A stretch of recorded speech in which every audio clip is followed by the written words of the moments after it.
오늘의 사연 시작하겠습니다. 안녕하세요. 저는 지금 외국에서 남편과 살고 있습니다. 한국에 많은 기대를 가지고 들어왔지만 상처만 안고 돌아온 제 남편의 이야기를 해보려고 합니다. 다른 사람에게 들었다면 소설이라고 주작이라고 생각될 만한 사연이지만 들려드릴게요. 저는 외국에서 유학 중에 남편을 만났습니다. 딱 봐도 외모는 한국인인데 한국말을 한마디도 못하는 그는 입양아 출신이었습니다. 그렇지만 좋은 부모님을 만나서인지 정말 성품이 훌륭하고 다정한 사람이라 제 마음이 많이 갔습니다.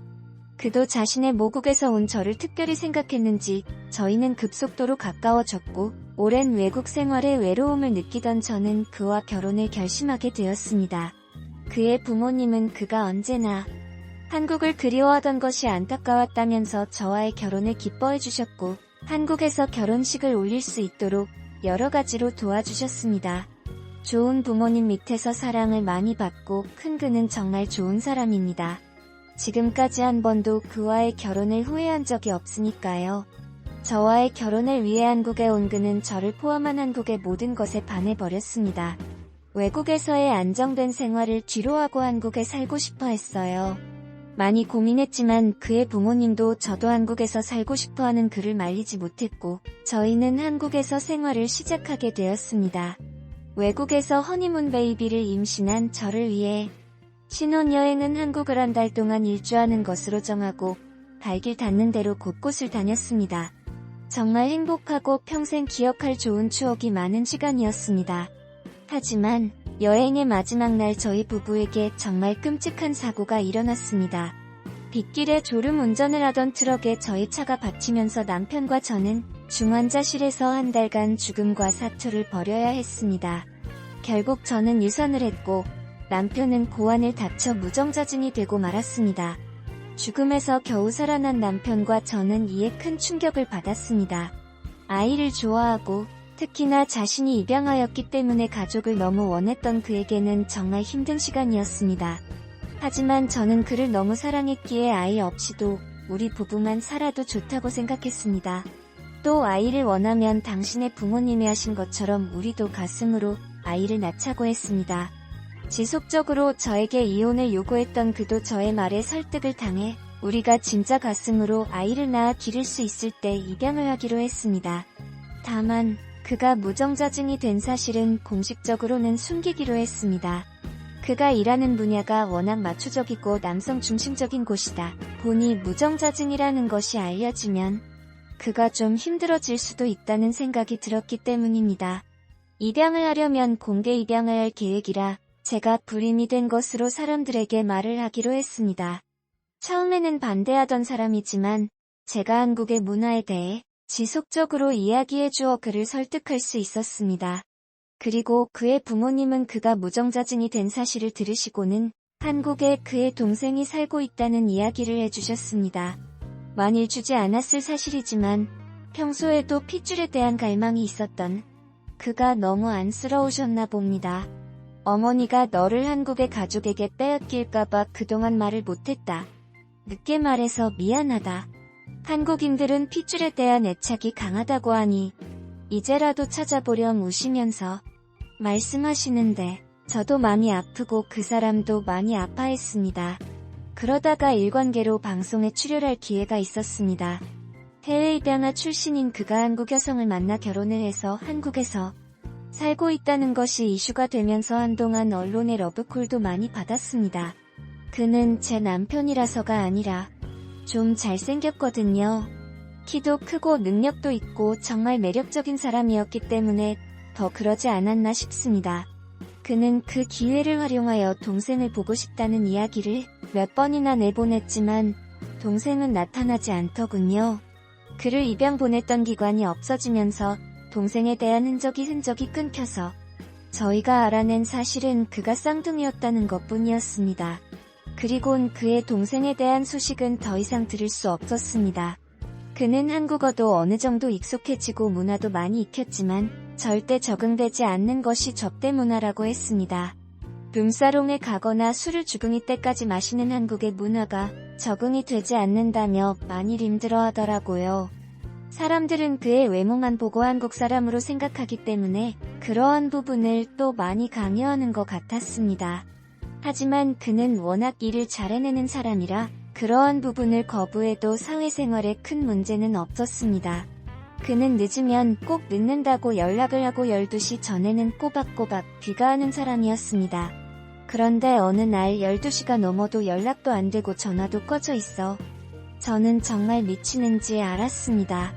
신혼여행 때 사고에 대한 트라우마가 남아 있었기 때문에 저희 부부는 꼭 서로의 연락은 받는 편이었거든요. 무슨 사고가 난 건 아닐까 걱정되어 밤을 꼬박 샜는데 다음날 아주 초췌한 모습으로 들어온 그는 제 눈을 마주치지도 못한 채 미안하다고만 하더군요. 도대체 무슨 일인데? 왜 전화를 안 받은 거야? 그런 제 말에 계속 미안하다고 울면서 이야기하는데 용서해달라고 계속 빌기만 하더라고요. 2시간 이상을 울던 그가 제게 털어놓은 이야기는 정말 충격적이었습니다. 부킹을 했는데 부위기상 그냥 술만 마셨니은데 어느 순간 정신을 잃었고 깨어보니 모텔이었어. 옆에 여자가 누워 있었고 정말 미안해 근데 기억도 없고 믿어지지가 않아. 네, 믿을 수 없었어요. 그는 정말 결벽증이 있을 정도로 깔끔한 남자라 저하고도 꼭 씻고 나서야 관계를 하는 사람이었어요. 술을 아무리 먹어도요. 게다가 본인이 입양하라는 사실 때문에 그는 혼전순결 지킨 사람이었어요. 책임지지 못하는 생명을 만들 수 없다는 생각도 있었고 그는 독실한 가톨릭 신자였거든요. 하지만 옆에는 모르는 여자가 누워 있었고 그는 알몸으로 깨어난 건 사실이니까 저는 아무 말도 할 수 없었어요. 그에게 생각할 시간을 달라고 말을 한 뒤 정말 깊게 생각을 했습니다. 지금까지 한 번도 저를 실망시킨 적이 없는 사람이었고 정말 믿을 수 있는 사람이었어요. 정말 헤어져야 하나 고민도 많이 했지만 그러기엔 그를 너무 사랑했기에 용서할 수밖에 없었어요. 그리고 그는 그 사건을 계기로 술도 끊고 술자리가 있는 회식은 절대 가지 않았습니다. 그 사건을 잊을 수는 없었지만 그래도 많이 노력했고 저희 부부의 삶이 제자리를 찾아갈 때쯤 정말 핵폭탄급 사건이 터졌습니다. 달가만 사귄 어떤 여자가 찾아왔더군요. 그리곤 우리 남편의 아이를 임신했다는 겁니다. 반년 만에 나타난 여자가 무정자증인 저희 남편의 아이를 임신했다는데 할 말이 없더군요. 그런데 그 여자한테 저희 남편 무정자증이라는 말은 못하겠더라고요. 왜 그랬는지는 모르겠어요. 그 여자는 저더러 어차피 사모님 불임이니까 자기가 아이를 낳아줄 테니 키우라고 하더군요. 대신 돈을 요구했어요. 돈을 주지 않으면 임신한 아이를 증거로 제 남편을 범죄자로 신고하겠다고 하더군요. 그 여자가 제시한 증거엔 제 남편이 거부하는 그 사람을 모텔로 끌고 들어가는 영상이 있었습니다. 하지만 그가 입고 있는 옷은 제 남편이 그날 입은 옷이 아니었습니다. 제 남편은 특정 브랜드의 옷만 입는데 그 영상에 찍힌 옷은 전혀 다른 옷이었거든요. 게다가 의도적으로 영상에 얼굴이 작고 찍히게끔 각도를 잡는 것 같았어요. 머릿속에 복잡했지만 이건 뭔가 있다고 생각이 들었어요. 분명 영상에 저 사람은 내 남편의 얼굴을 하고 있는데 내 남편은 아닌 것 같고 지금은 아이 태어나서 유전자 검사만 하면 바로 남편 아이가 아닌 것이 들통날 텐데 나한테 아이를 낳아주겠다고 이야기하는 것이 많이 이상하잖아요. 대부분 아이를 지울 테니 돈을 달라고 하는데요. 그 여자한테는 생각할 시간을 달라고 돌려보내고 남편과 의논을 했습니다. 여자의 의도가 뭔지 많이 이상했어요. 여자를 만나서 원하는 대로 해주겠다고 하고 우선 시간을 벌었습니다. 그리고 뒷조사를 했는데 그 결과는 남편한테 정말 많은 상처를 주었습니다. 그 여자는 남편이 그렇게도 찾아 헤맸던 동생의 동거녀였습니다. 남편의 동생이라고 하는 그 노은전과 10번의 사기꾼이었고 남편과도 너무 비슷한 얼굴을 하고 있었습니다. 쌍둥이 그것도 일란성이었던 겁니다. 그가 주변에 아주 자랑을 하고 다녔더라고요. 예전에 헤어진 일란성 쌍둥이 형을 찾았는데 이제 그를 통해 크게 한 몫을 잡을 수 있다고요. 그제서야 모든 것이 이해가 되었습니다. 남편이 일란성 쌍둥이라면 유전자 검사를 하다면 그 아이는 남편과 99% 확률로 친자로 나올 테니까요. 하지만 어떻게 헤어졌던 형한테 사기를 칠 생각을 하랬을까요? 정말 가슴이 아팠습니다. 저는 남편에게 상처를 준 그들을 용서할 수 없었습니다. 그래서 그 여자에게 모든 사실을 숨긴 채 각서를 받았습니다. 출산 후 아이가 남편의 아이가 아니라면 우리가 본인에게 지불한 비용의 3배를 돌려두겠다고 쓰라고 했습니다. 그리고 우리의 이러한 계약관계에서 알게 된 사실은 꼭 비밀에 붙여야 한다는 조항도 넣었습니다. 물론 자신감이 넘치는 그 여자는 바로 동의하며 10배라도 물어주겠다고 하더군요. 일종의 계약서를 쓰고 공증까지 받았습니다. 만일 저희가 남편의 무정자증을 밝힌다면 아부 복수도 못할 게 뻔하잖아요. 그 뒤 그 여자애는 정말 모든 것을 고급으로 해주었습니다. 태교 여행도 보내주었습니다. 친구랑 간다고 현금으로 달라고 하길래 비행기도 비즈니스로 끊어주었습니다. 지속적으로 고맙다고 부리민 나 대신 남편의 아이를 낳아주어 고맙다고 인사하는 것도 잊지 않았습니다. 그리고 그 모든 과정을 다 영상으로 증거를 남겼습니다. 좋은 집에 살라고 집도 월세로 얻어주었습니다. 임산부유가부터 모든 것을 최고급으로 준비해주니까 출산 때까지 억은 쉽게 쓰더라고요. 그리고 아이가 태어났습니다.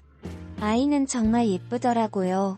그 여자는 아이를 저한테 데려가라고 하면서 약속한 돈을 요구했습니다. 그래서 우선 산후조리 후에 이야기하자고 한 뒤 한 달 코스의 VIP 전용 조리원에 보내주었습니다. 그 여자가 조리원에서 나오는 날 저는 그 여자에게 사실 우리 남편이 무정자증이라는 사실을 알려주고 저희 부부가 그 여자와 그 동거남에게 계약서를 근거로 저희가 쓴 돈의 3배를 것을 요구했습니다. 1억이 조금 넘는 돈을 썼는데 저희는 딱 3억만 갚으라고 했습니다. 그들이 과연 그 돈을 갚을 수 있을까요? 나중에 그가 잘못을 빌며 하는 이야기는 자신이 전과식범이 넘다 보니 동생이라고 밝혀도 반가워하지 않을 것 같아서 사기를 쳤다고 하는데 그냥 나쁜 놈이었습니다. 남편은 동생이라고 생각도 안 든다고 하네요. 저희 부부는 그 길로 다시 남편의 나라로 돌아왔습니다. 한국은 너무 좋고 그립지만 그냥 그리운 채로 남겨놓는 것이 좋겠다고 남편이 그러더라고요. 아마 여행은 가도 다시 가서 살고 싶은 생각은 안 드는 것 같아요. 저도 남편의 의사를 존중해서 한국에서 살 일은 없을 것 같습니다. 지금도 다달이 돈이 조금씩 들어오고 있죠. 어떤 달은 100만원, 어떤 달은 50만원. 지급이 늦어지면 이자까지 붙고 있어고 그들이 저희에게 갚아야 하는 돈은 줄고 있지는 않습니다. 아이를 반지하에서 힘들게 키우고 있다고 들었는데 유전적으로는 우리 남편의 아이도 될 수 있는 그 아이가 불쌍은 하지만 그들에게 받을 돈을 탕감해줄 생각은 없습니다. 아이 없이도 저희 부부는 너무 행복하게 살고 있습니다. 저희 남편이 무정자증이 된 것이 운이 좋았던 건지 나빴던 건지는 지금도 의문이 드네요.